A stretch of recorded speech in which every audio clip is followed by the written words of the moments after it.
a really interesting overview of some of the common hangups of maintaining one of these sort of platforms, and awesome proof of concept for generating a microservice from scratch within just a 10-minute time frame. That's cool.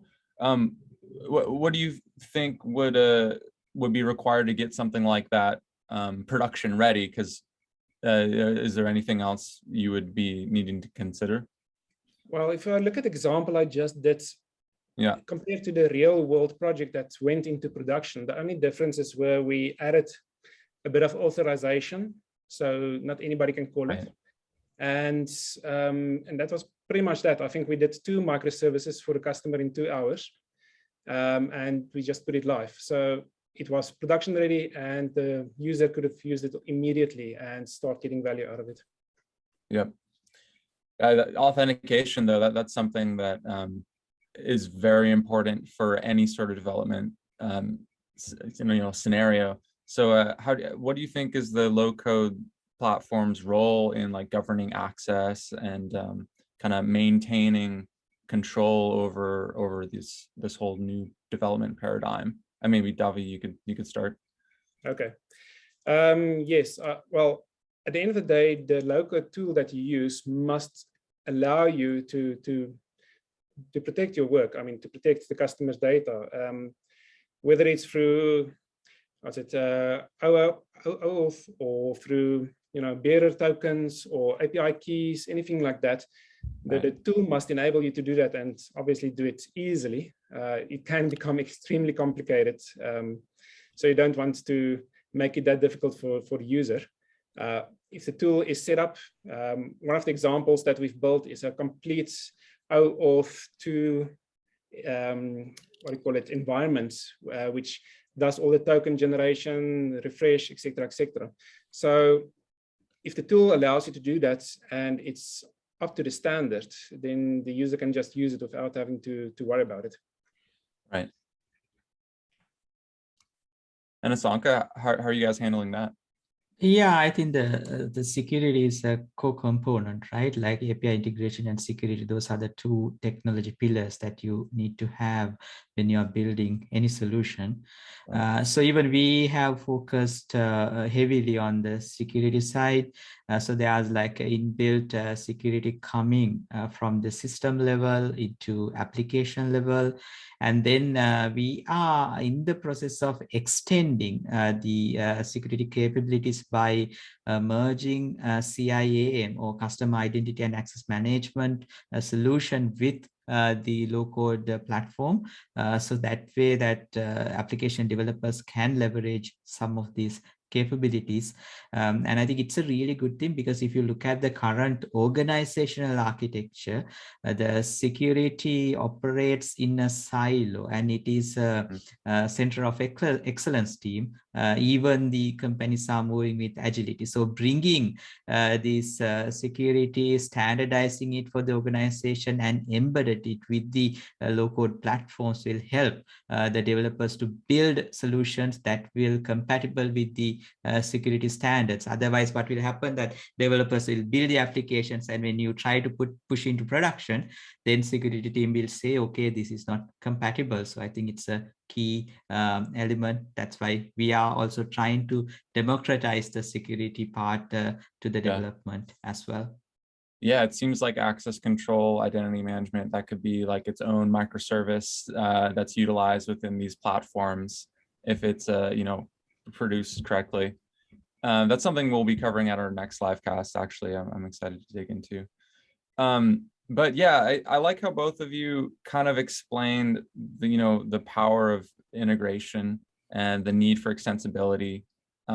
It seems like a lot of these low-code platforms do have a lot of proprietary code, and they're just not allowing pro code the ability to go under the hood enough.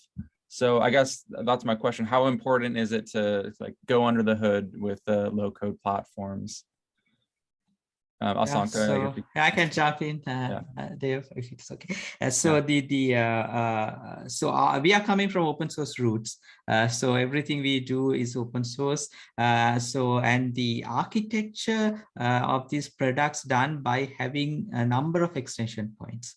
The platform will provide some set of connectors, but it provide enough interfaces for the developers to build these connectors, because integration is really important, that we will not find API ready endpoints in every organization, because we are dealing with these legacy systems, legacy data, and we can't just avoid it and build a greenfield system overnight. So we still have to deal with these things. And within the organization, we might have some flexibility, but what about the partner network? Because we can't do business as a silo, right? We have to connect with the partner network, and it is limited that we can change the stuff on the partner side. So we need this integration to have a successful API program, and this extensibility is important, because otherwise you will get stuck and you will not be able to connect all these systems seamlessly.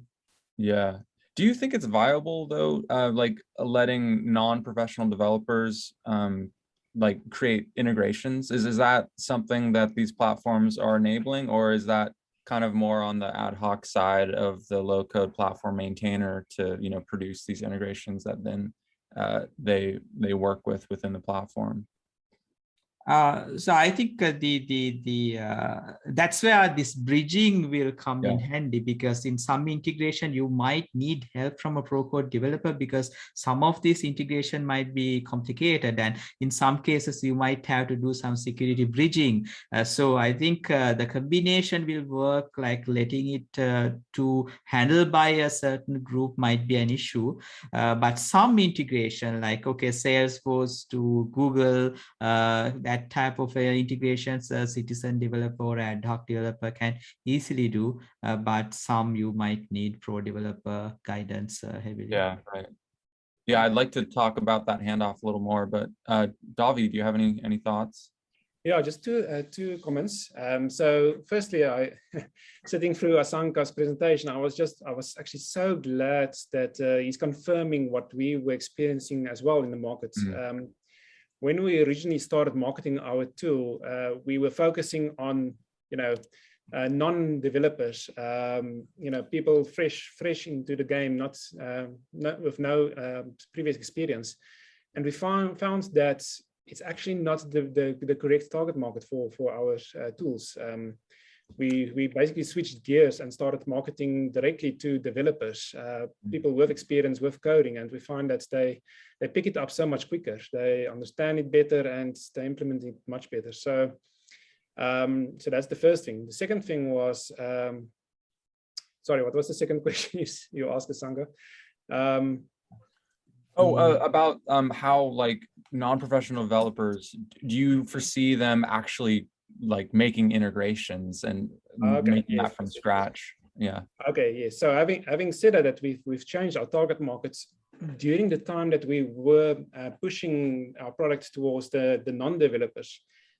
We actually did find that there are people out there that they make complete businesses using a low-code tool. They've got no programming experiences. They're accountants or marketing managers, but they would take a low-code tool and they will build a complete business around it. So it's not, you can never discount either of the two. I mean, you can have professional coders and you can have your non-coders, and they're both valuable markets for low-code. No, absolutely. And I feel like people have an innate ability to learn anything if they have the time and resources to do so. So I guess that kind of segues into my next question, because sure, you're replacing the need to code with a visual interface, but the visual interface has a language of its own, and all these platforms are unique. All the UIs are unique. You really need to know where to go, what to click. It seems like having great support materials, walkthroughs, and documentation is just as crucial for low-code platforms as it is for, making an ad hoc RESTful API integration and following their like open API spec generated documentation. So I guess, are you guys coming into any hurdles when you're trying to onboard, non-developers into low code, and how are you solving that? Yes. Okay, let me jump into that one. Yeah, so sure.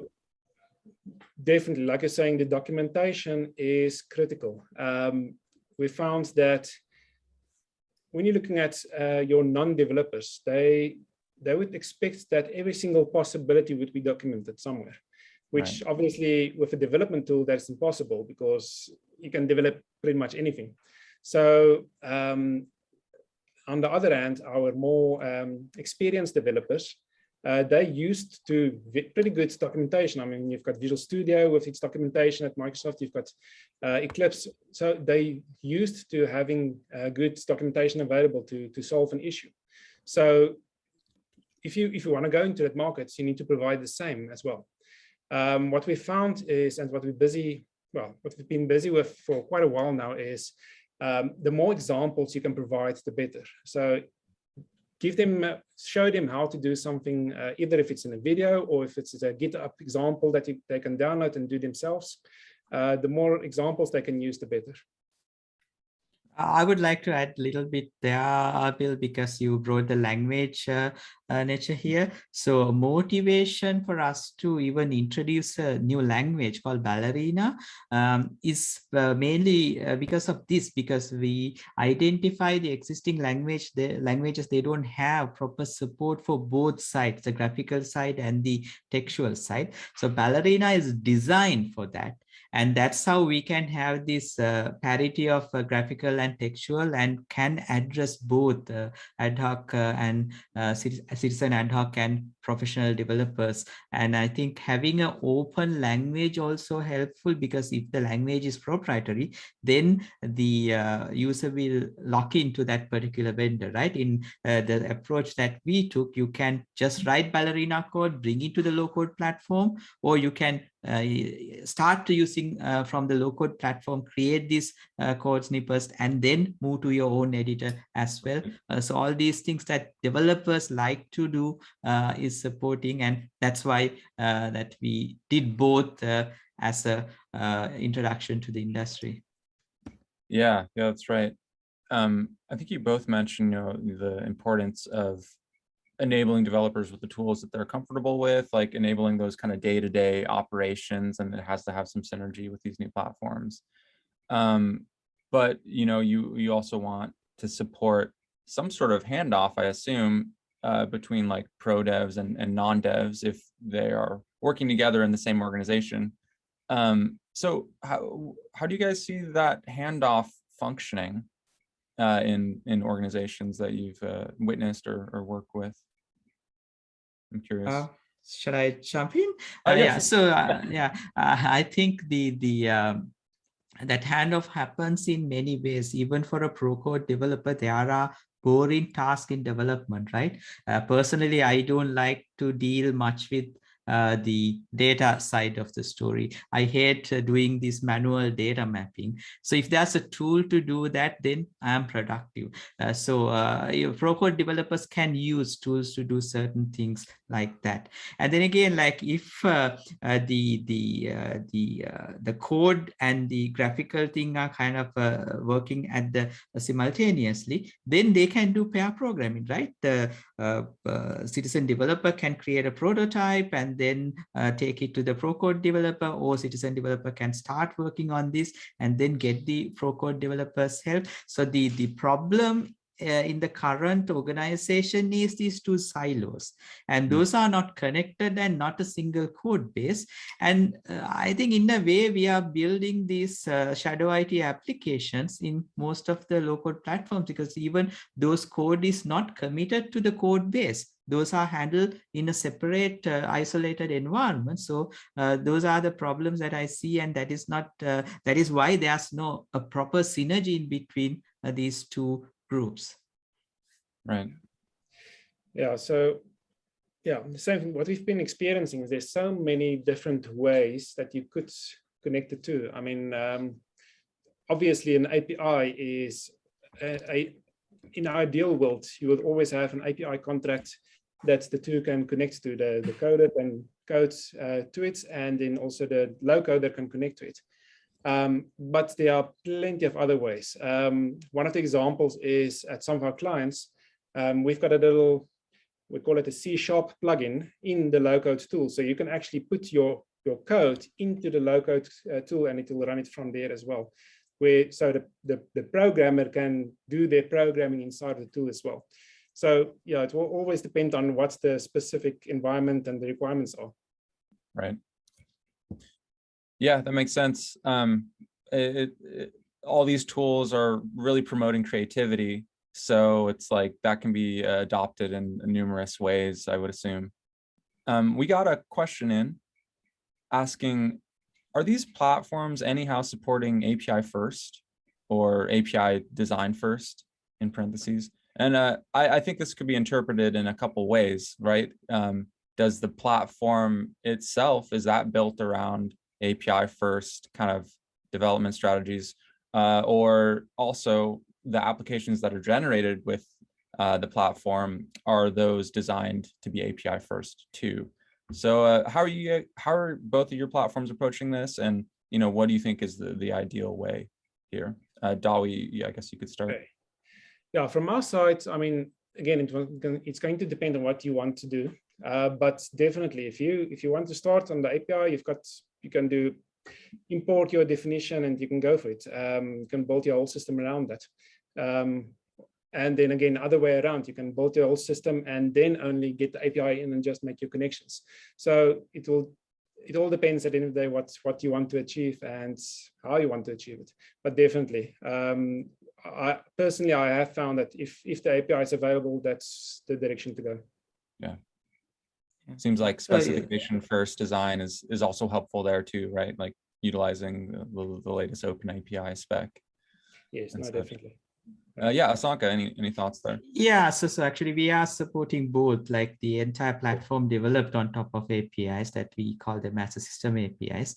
And from the application developer point of view, again, it's a API first approach that we support various API specifications like Open API spec, GraphQL, async APIs, all these specs are supported. And there's a wizard that you can start creating the API and then get into the microservices. So how much we kind of embedded into the API, even we are debating these days whether we should call them microservice as a API creation too, because end of the day, what you are doing, exposing an API. So you will have API proxies, and then you will have API composites, and then you have like API implementations that you write these different type of business logic and expose it. And then you can have a way to categorize them as edge APIs, domain APIs, and utility APIs. So that way you will know what's the purpose, whether it's an internal and external API, and then have these different protocols at the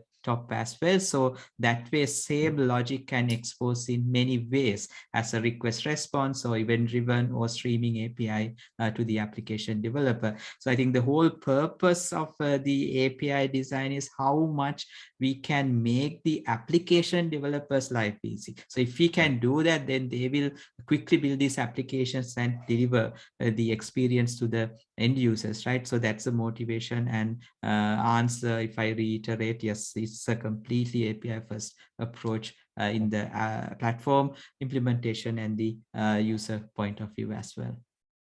Awesome. Yeah, I mean, people won't be surprised to hear that I'm like an advocate of both of those kind of approaches. I think in addition to improving the whole user experience, it seems like a way to retain value, right? Because whatever you're generating from these systems, ideally it should be like reusable. And it seems like APIs are a nice way to confirm that going forward.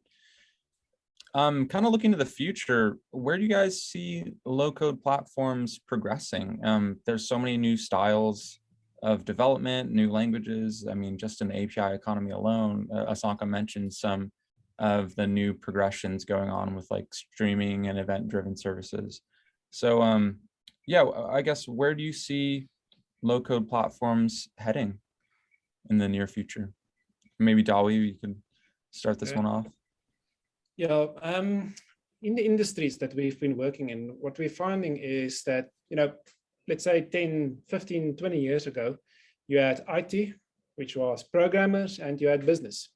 And what we're finding is low code is going to create kind of another sphere in that whole environment, where you've got your hardcore development programmers, and then completely separate from that, you'll have more integrators or implementers that will drive the business requirements. They will drive the business implementations.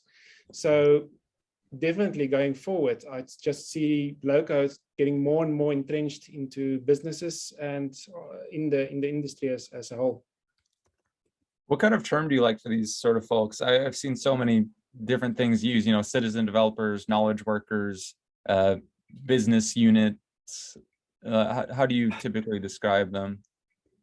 I love the word integrator because that's what they're doing. But Integrator, yeah. I think every company has got a different name. You've got engineers, you've got implementers, you've got, So yeah. I just love the word integrator because it talks about what these guys are doing. Cool. Yeah, Asanka, any thoughts on the future? What's the best name for this third group? Yeah, so I call them as domain experts because end of the day, you have to provide some capability, right, to the end users. So they will do this integration stuff. And I think the first question you asked about where the low code will move and what's the future, I think it's going to be a critical component, because I'll continue from what Dawie said, because now every company is a software company. Everyone is a developer, some kind of a developer, right, regardless of the profession that they do. And then again, that is one side of the story. So we have to use low-code platforms to bring development to different groups. And the second problem, we know that there are lack of developers, that we don't produce enough developers to the demand. So having low-code and making existing developers productive is another key thing. So I think it's helping in both ways. And if we can find the solutions for these problems, it's going to be mainstream. And as long as we can make the developers happy and then keep them in that developer zone and make them productive, I think it's going to be a key component in the future. Yeah, I agree. I think this could be going more mainstream with the proper productivity in place, like you mentioned. Before we call it for the event today, we did get one more question in from Susan Mixon. Susan is asking, how is the API security handled if these integrations are to be exposed externally? Are they deployable in an API gateway? Asanka, maybe you want to start this one off?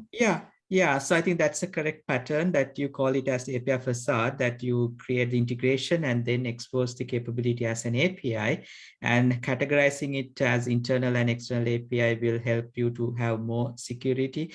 And in the deployment side, it will be a separate pool of API gateways that's handling the external APIs, and then you can manage certificates and the API keys properly, and have a proper workflow even to handle the subscription of the external APIs and tighten the security at that edge.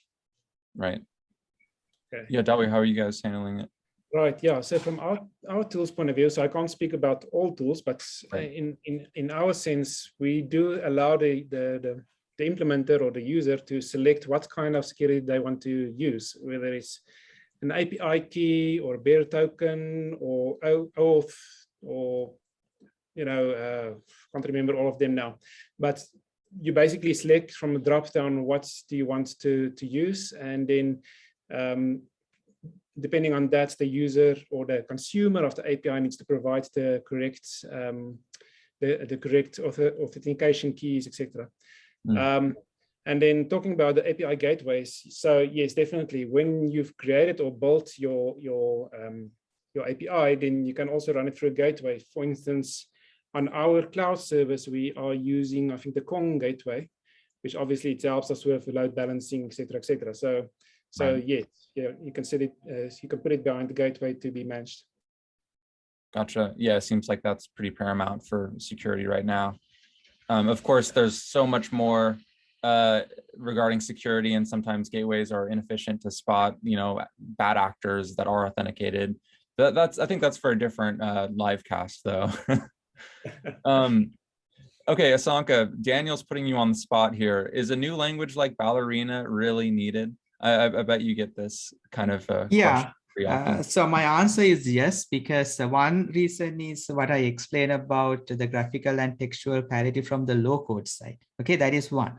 Number two, if you look at what's really happening in the industry now, the middleware is kind of moving into code and infrastructure. Like if you look at a system like Kubernetes, it provides a lot of middleware capabilities, and then you need this middleware capabilities within the language to have a proper microservices based design, and then to use containers optimally. Otherwise, you will end up with this old passion of using shared library concept. And if you look at one microservices, you will end up with 10 to 15 sidecars around that microservice. Then you are going back to the same problem and you will not utilize these capabilities. That is where it's important to have a language that contains all these middleware capabilities. As example, in Ballerina, the data types are XML, JSON, and we have table format to represent data instead of having these typical data types in a language. So